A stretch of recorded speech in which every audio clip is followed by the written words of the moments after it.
Здравейте, аз съм Иван Аков, специалист съм в областта на сигурността вече 23 години.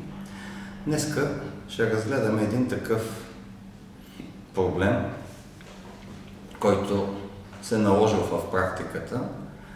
Имаме блиндирана врата, която механично пази дома и офиса, а отделно в активните системи има монтирана сирена, която реагира на опитите за нарушаване на охраняваното пространство. До този момент двете системи работеха независимо.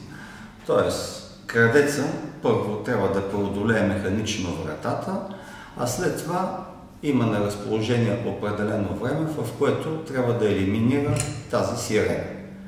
Тази сирена много трудно може да се намери място някъде, където да стане недостъпна за крадеца. Какво е нашето предложение за решението на този проблем? Тази сирена просто влиза в стоманената врата. Тя по принцип, стоманената врата, така или иначе е защитена здраво механично и в нея вкарваме и сирената. И сега крадеца се отзовава пред една нова ситуация. Мъчейки се да преодолее механично първо да се справя с вратата, вратата вече реагира.